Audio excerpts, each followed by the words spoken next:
Vâng, lời đầu tiên Chiến Thắng sẽ gửi tới tất cả cô bác anh chị, quý vị lời kính chúc sức khỏe, lời chào trân trọng nhất ạ. Sau đây trước khi cho các bác cười thì xin gửi tới quý vị một bài hát thay lời tâm sự của những người hát nhạc bolero đó đến quý vị bằng bài hát được mang tên Sến ạ.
Cổ em ngang với anh bóp cổ em không hát được.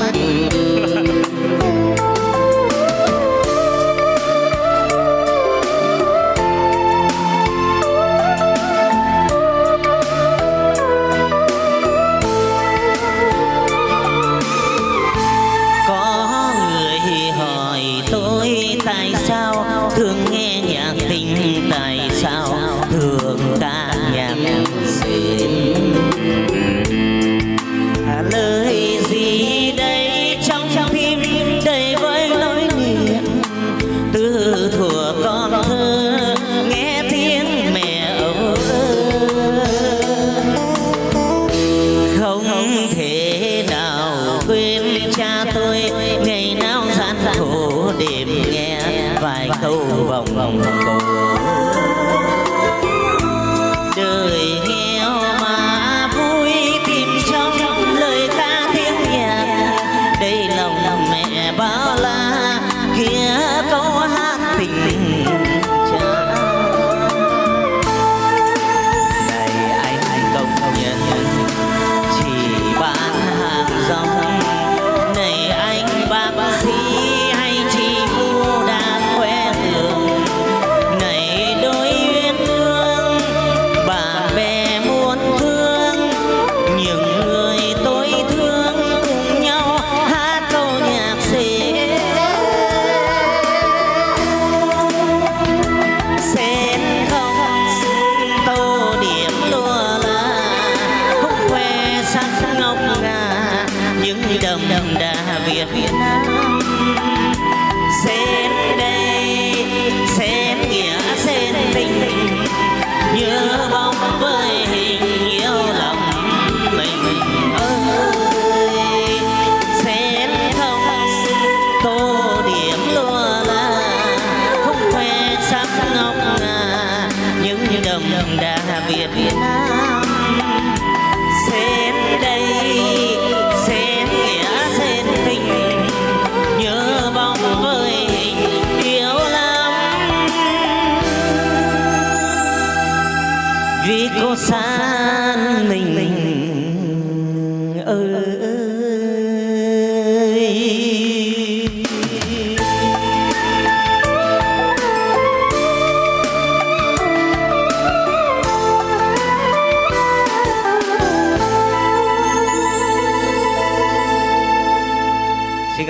tràng vỗ tay các bác rất nhiều. Cái gì đấy, cái gì?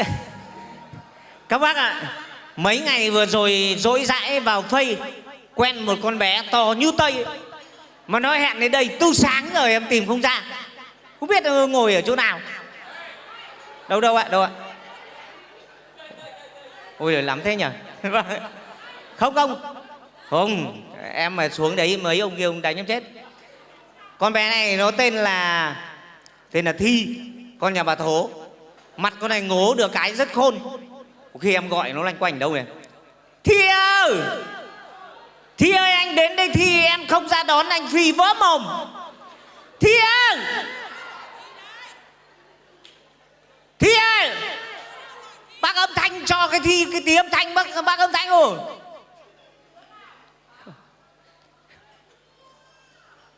Thi ơi! Con này hôm nay nó ăn hến hay sao ấy nhỉ? Sao này tự nhiên có nhạc kìa? Thi, anh bảo bác cái rồi. Vâng. Thi ơi! Đứa nào gọi Thi đấy? Sao anh gọi mày mãi mà không trả lời ấy? Ô hay, thằng đứa nào mà lại hỗn thế nhỉ? Anh đây. Anh là đứa nào? Anh là ngáo chó thăng ấy. Ngáo cho thằng là thế nào? Là thằng chó ngao á. Ôi giời ơi. Anh quen mày trên Face ấy. Ô Face gì đây? Facebook. Ô, ai chơi Facebook bây giờ người ta chơi Zalo cơ mà. Ôi ai người ta chơi Zalo, bây giờ người ta chơi vào đề. Ok. Ra đây anh gặp cái. Thế đứa nào thế nhỉ? Đứa nào Nhanh. mày tao chí tớ thế nhỉ? Hả? Ô sao lại già thế kia nhỉ? Đứa nào đây? Ồ. Đứa nào đấy? Cái gì đấy? Ô đây. Thế này không phải à? Sao đây? Cái gì? Anh chào bác. Ok. Cái nào nhỉ? Em chào bác. À, Bác là gì với cái Thi? mẹ Thi. Mẹ Thi à? Mẹ cái Thi. Ồ, thì cứ tưởng người đẻ ra Thi. Ô hay thế người đẻ không là một à? Ô thế hai người đều sinh ra Thi. Chứ còn gì nữa? À, anh chào mẹ. Ôi giời. À quên. Con chào mẹ. À. Con xin giới thiệu với mẹ. À. Con là bạn Rai của em Thi. À, bạn quen Rai. em Thi nhà ta 2 ngày hôm nay rồi. Còn 28 ngày nữa là đầy tháng. Úi giời. Thi nó đâu rồi? À, đi chợ rồi. Đi chợ à? Đi chợ. À đi chợ, khách VIP là phải đi chợ đúng không? Thật ra thật đến đây để tìm hiểu em Thi. Vâng. Thế đây con để tặng hoa đây tí, con tặng em Thi nhá. Tặng gì chả tặng hoa. Kệ. Mà này, Dạ. đến đây tìm hiểu em Thi mà ăn mặc cái kiểu gì đây? Hả? Cái gì? Hả? Cái kiểu gì đây? Này, mấy chào. Năm nay bao tuổi rồi? 4.4. 4.4 là bao nhiêu? Đã 44, mày 44 tuổi mày ngu. Mẹ anh ngu đấy. Ở nhà con hay quát đứa em gái, thành ra nó quen. Là 44 tuổi ấy. 44 tuổi mà ăn mặc cái kiểu gì đây? Ăn Nó mặc chả gì? liên quan. Đi Hả? qua Vico San em. À. Không ai nghĩ con 44 đâu. Úi dồi, thế Bảo tưởng trẻ. bao nhiêu? Tưởng bao nhiêu? Họ đoán tầm 43 đây. Úi dồi. Trời ơi. Mà nhá, Quá. mặc cái này có cái gì đâu. Sao? Ai cũng bảo con ten. Ten cái gì? Ten vòng cổ. Ten vòng cổ như thế nào? Là bác âm thanh. Như thế nào? Nhớ em nhiều lắm ước chi mình có nhau. Người yêu ơi anh muốn cùng em thể cầu chung thủy, không thay đổi lòng mình bên nhau đi đến cuối con đường. Ôi giời ơi, Vâng. đấy là ten vòng cổ đấy à? Vâng. Úi dồi, tưởng thế nào? Cái thằng Mẹ đừng khinh. Ở làng con nhá, con hát hay nhất làng. Ủa? Đấy, mỗi lần con cất tiếng hát mà con chó với hàng xóm tắt điện luôn. Hôm nọ ở đây là làng con có cuộc thi văn nghệ. À. Có 5 người thi À. mà con được giải tư. Ôi dồi ôi, Đấy, giỏi thế cả. con được thưởng 2 quả dưa, 3 À. quả dưa, 4 quả À. dưa, 5 quả dưa, 6 con dao dừa, À. mấy 8 loại dầu dừa. Rau rửa thì rửa gì đấy? Bây giờ mồm. À con giờ bây giờ bát rồi đó. Mẹ thích con hát không? Hát cái gì? Con hát bài tủ của con luôn. Bài tụ là bài gì? Bài Hương Ngọc Nan. Úi dồi ôi, lại còn Hương Ngọc Nan. Hát Này. đi xem nào, hát cho các ba nghe. Nghe này. Chỉ còn mùi hoa sữa long lanh. Ôi giời ơi, Cái gì? Mày vừa bảo mày hát Hương Ngọc Nan, thế sao bây giờ lại hoa sữa, hoa xiết gì ở đây? Tự nhiên lại nghĩ đến cái mùi hoa sữa nó để thơm hơn. Thế con hát luôn. Ôi trời ơi, thôi tao mày luôn đấy. Nên mày đừng hát hoa hoét gì nữa. Bây giờ hát cái bài hát trữ tình, cái bài hát là ca ngợi về tình bố hay là Mẹ tình nói to cha? đi, mẹ nói to. Tình bố hay tình cha đấy? Tình cha đêm hôm qua con tập suốt. Thế à? Hôm qua con tập bố đánh con. Ơ, sao lại đánh? Vì hát ông không ngủ được. Nghe này, À, tình hát. cha có luôn. Tình cha bắt đầu. Lúc ở nhà mẹ cũng là cô giáo, Cái gì đấy? thì đến trường cô giáo như mẹ yêu. Mẹ bà cô lại xong để đánh con. Bảo hát bài tình cha. Thế gì cô giáo với mẹ hiền gì ở đây? Tình cha đấy con gì? Sao lại tình cha đấy? Mẹ con với cô giáo rất thân mấy bố con. Hát về hai người đấy là ra bố con còn gì nữa, là tình cha còn gì. Đúng các bác? Trời ơi. Ôi giời ơi, các bác cái vỗ tay là các bác Đây. bảo đúng á. Ừ. Ôi giời, thôi, các bác hơi nhầm đấy. Này, mày hát ten vòng cổ thì còn tạm được. Nhưng mà này, không vượt qua được mặt mẹ mày đâu nhá. Mẹ ca được vòng cổ. Mày có muốn mẹ đổ vòng cổ không? Mẹ đổ luôn. Mày nghe mẹ đổ, mày tắt điện luôn. Nào. Nhá. Các bác dưới này có muốn nghe em đổ vòng cổ không? Bắt đầu. Nghe đây này. Điệp ơi ba lên chúng thành đô nhà xe rực rỡ, xin đừng quên bên đoạn ngang con sông nhỏ chốn quê xưa em dò vô mong chờ. Mày thấy chưa? Đâu rồi? Từng Mày làm gì đấy? thì mẹ ca còn con đêm đàn một. Ôi giời. Nói Ôi chung ơi. mẹ ca thì hay, nhưng so với con thì còn non giặt xanh năm. Con không những ca được vòng cổ, còn có thể đổ từ trưa nay đến sáng mai luôn. Thật không? Sao không thật? Cứ đổ luôn. Nghe này. Đổ cho các bác cái nghe. Lan Ôi dồi cái gì đấy? ăn gói mày đây. Này. Cái gì? Cái gọi là mày đấy. Ồ thì mẹ là Lan đúng không? Con là Điệp đúng không? Điệp nó hơn tuổi, nó gọi mày thì con làm sao? Thế mà con cãi đang vào đi. Lan mày ngoan lắm. Hỗn thế. Lan ơi, anh nào muốn giết em đâu, máu em đổ là tại em đi với bầy Lan xoay. Ôi kinh rồi. Thì em tự nghĩ làm sao anh có thể gỡ những mảnh thép từ một trái nổ dấu chi, để nó tự chọn mục tiêu mà xuyên thủng những trái tim bao ác tham tàn. Được. Trời ơi các bác ơi cho chẳng vào tay. Ôi trời ơi. Tiếp. Mẹ thấy chưa, các bác đi cô sang đã vỗ tay là vỗ tay bà. Được rồi, hát tiếp. Lan ơi nàng có biết không, bao nỗi chờ mong đêm ngày khách khoái, lòng tôi khổ ải chứa chất trong tôi, không dám mở môi xa lòng tan nát. Dù tôi có thắt tôi vẫn yêu Lan, trồ đến ngàn năm tôi mãi yêu Lan. Lan ơi anh yêu em cho đến muôn đời. Được rồi. Tiếp. Đấy. Tiếp nha. Tiếp. Hết rồi. Ô hay. Thế sao mày bảo mày hát từ giờ đến sáng mai cơ mà? Nói phét đi đâu chứ làm gì, hát đến sáng mai. Không hát được cái gì? Tới lần sau ấy không hát được đừng có tinh tướng. Tinh tướng nhưng không bao giờ con ăn khoai nướng. Rồi. Thôi bây giờ thế này nhá.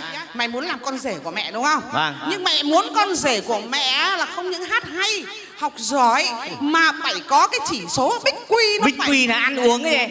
Con vừa làm cái bánh ngoài kia rồi. Thì mẹ vừa bảo bích quy còn gì. Không phải ẩm thực. Không phải bích quy mà là chỉ số di quy. Di quy là đánh bài nhỉ, xâm phẩm trắng con chơi được hết. Vừa bảo di quy còn gì. Đúng các bác, bà vừa bảo di quy còn gì. Mẹ nhầm. Thế là cái gì? Khổ quá. Chỉ số IQ. IQ này gì? IQ nó tức là chỉ số ngu si. Không, IQ là ngu si. Không phải chỉ số thông minh. Ôi giời, nói luôn ra này, thông minh này còn ai mới quy. IQ thì con đã có thừa, chỉ chưa bài bận bị lừa mất xe. Con là trên thông thiên văn, dưới tường địa lý, chỗ nào bí con hỏi các bác Vico San. Được rồi, cho hỏi các bác nhá. Bây giờ mình nghe câu thứ nhất đây này. Câu hỏi thứ nhất này. Nước nào trên thế giới có nhiều ăn mày nhất? Ra luôn. Trả lời luôn. Riêng người thông minh không bao giờ cần phải nghĩ đâu. Ra luôn. Trả lời luôn. Nước nào? Nước nào? Mày không biết thì mày bảo mày không biết thì mẹ mày trả lời cho. Mày lại biết rồi xong mày hỏi nước nào, chịu chưa? Chịu ấy. Nước nào? Trời ơi. Nước nhiều ăn mày nhất đấy là Brazil. Thế này Brazil. Hay đấy, cả nước nó bò ra để nó xin đấy, để không nhiều ăn mày à? Có đúng không các bác? Đúng không các bác ơi? Coi như là 1-0 nhá. Nhân thể có hoa. Con lại đố mẹ. Nước nào trên thế giới trồng ít hoa nhất 5 4 3 2 1 hết giờ. Ôi giời. Chả có cái nước nào mà nước trồng ít hoa cả. Có đấy. Nước nào? Chịu chưa? Chịu. Ba Lan. Sao là Ba Lan? Cả nước nó trồng có 3 cây lan, tức là nó trồng ít hoa nhất còn gì nữa. Đúng không các bác? Vỗ tay cho cháu cái. Đừng đùa với con non và xanh lắm. Con lại đố mẹ. Các bác đừng ném bài cho bà nhé. Bà này chép bài kia nhé. Nước nào trên thế giới thích ăn ổi nhất? 5 4 3 2 1 hết giờ. Câu quá đơn giản đi. Nước nào? Việt Nam. Không phải. Đầu cầu Thanh Trì bán đầy. Không phải. Nước nào? Chịu đây. Nước có người biết rồi. Nước nào đấy? Con bảo nước Eden Hazard. Bởi vì ném bài rồi. Ném bài à? Ném bài cho rồi. Thế câu khác vậy? Câu khác đố nha. câu khác. Đố câu này thì chắc không biết đúng không? Có biết thì cũng đừng có nói. Để tự đây tự thân vận động nhá. Các bác biết rồi, các bác không cần phải nói. Vì em biết là các bác có người biết rồi. Nước nào trên thế giới có nhiều sư nhất? 5 4 3 2 1. Thái Lan. Không phải. Các Campuchia. Mẹ này bảo các bác ném bài đây. Thôi chịu. Chịu chưa? Chịu. Nước Pháp. Sao là Pháp? Mẹ bao giờ nghe câu Pháp sư chưa? Đúng không? Ôi dồi ôi. Thôi. Đứa nào nữa này gọi con đây này. Coi như là bao nhiêu nhỉ? 2-1 rồi nhỉ? Con lại đố mẹ thuộc về nước ta đi. Tỉnh nào của nước ta là nơi con chia tay em Yến? Mày bị làm sao đấy? Mày có yêu con Yến lúc nào ai biết được? Bây giờ mày hỏi tỉnh nào mày chia tay nó? Thế nó mới hay. Không biết. Không biết đi. Chịu chưa? Chịu. Yên Bái. Sao Yên Bái? Yên Bái là con Bái con Yến ấy. Trời ơi. Tôi con này đố nước gần nhất. Tổng thống nước Mỹ nào sinh ra ở Hương Canh Bình Xuyên? Này, đừng có nói thế nhá. Tổng thống nước Mỹ người ta ở bên Mỹ cái Hương Canh Bình Xuyên nào? Ở Bình Xuyên? Không có. Có. Ở Mỹ. Cái thằng này buồn cười à? Bình Xuyên ở bên Mỹ nhá. Ôi trời, vừa nói thế đã khóc. Thôi mày đừng khóc nữa. Khổ quá. Chồng khóc thì xấu không chịu được. Xấu nhưng kết cấu nó đẹp. Mặt tiền cũng chẳng ra gì, nhưng bên trong nội thất tiện nghi bất ngờ. Đã không biết thì chỉ tay vào mặt như thế. Thôi đừng có khóc nữa. Ôi, chả có tí giọt nước mắt nào. Nước mắt đàn ông không nhỏ thành giọt. Thế nhỏ ở đâu? Nuốt vào trong. Ôi thôi được rồi, chịu đấy. Donald Trump.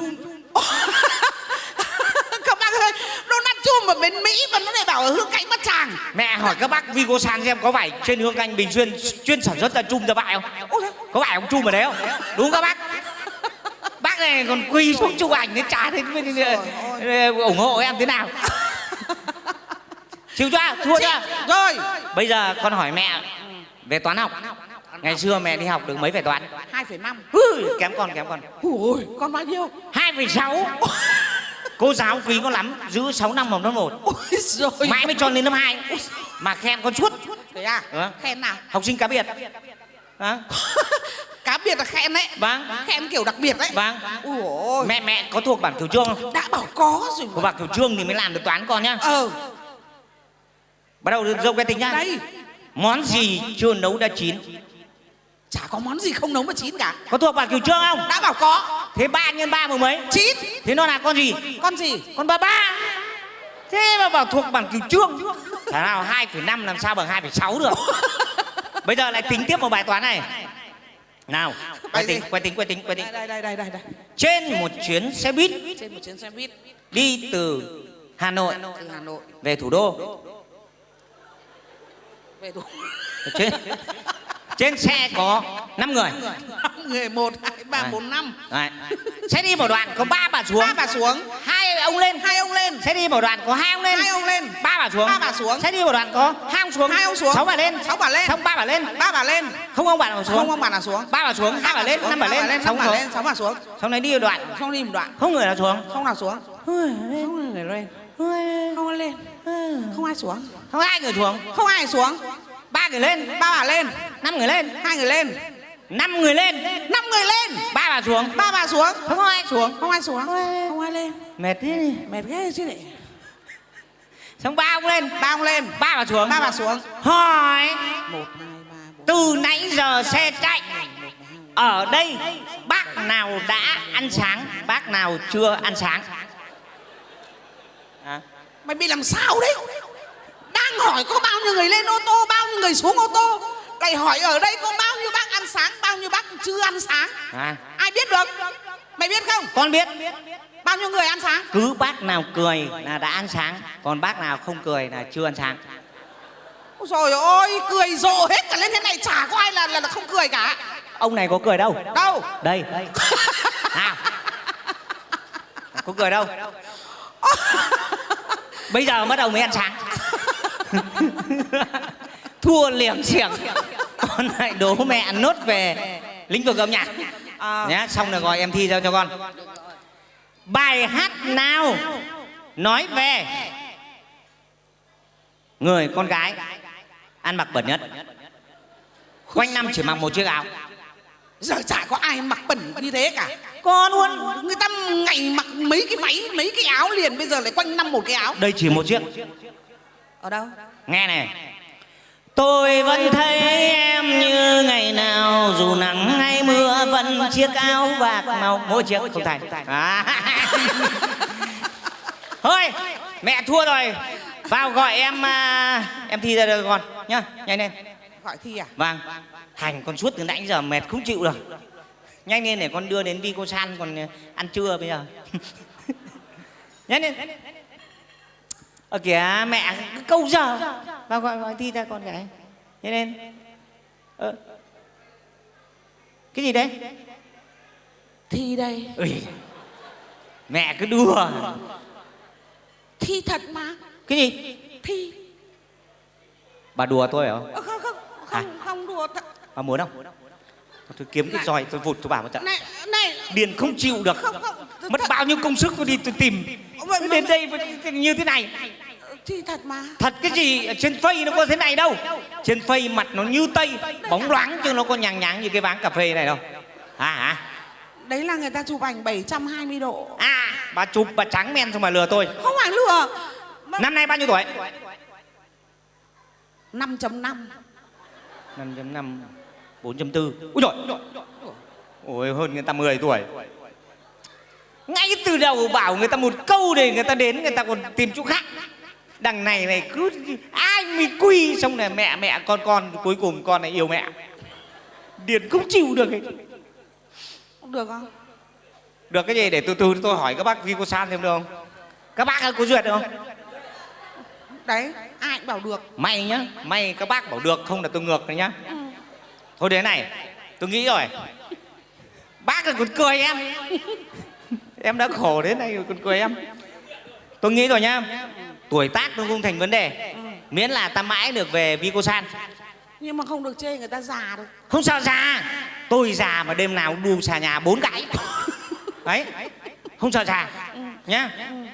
Tôi quyết định từ giờ phút này trở đi tôi sẽ xin vào ngành hàng không. Và hàng không làm gì cơ? Để tôi làm phi công. Phi công làm gì? Thì tôi lái máy bay ấy. Rồi thôi đừng lái máy bay. Bà này máy bay đấy. Mặc dù sắp bán sắt vụn đến nơi rồi nhưng tôi vẫn lái. Này chê người ta già rồi đấy. Không phải là già, bà không phải là già mà nó quá đắt thôi. Đấy này, bây giờ để tôi nói với các bác Vicosan. Thôi các bác ạ, lỡ ngớ em vớ phải con điên. Lỡ ngớ em vớ phải cô Tiên. Thì bây giờ em xin phép các bác là đưa về Vicosan ra mắt các bác. Thế bác giám đốc thương tình cho máy bay của em vào công ty làm công nhân được không ạ? Nhưng mà này, hả? Cho vào xong lúc khi nào cưới là nhớ mua. Yên tâm, riêng mà có cái đệm Vicosan nhé. Là đêm tân hôn là có thể lan man cả ngày. Mấy bác kia cười em bảo lan man mà các bác cười. Thì thôi bây giờ em không biết nói gì hơn. Xin cảm ơn các bác và chúc cho các bác Vicosan sức khỏe, an khang, giàu sang, thịnh vượng, công danh tiến bước, lộc rước đầy nhà, hạnh phúc đậm đà và đô la đầy két ạ. Em cảm ơn các bác ạ.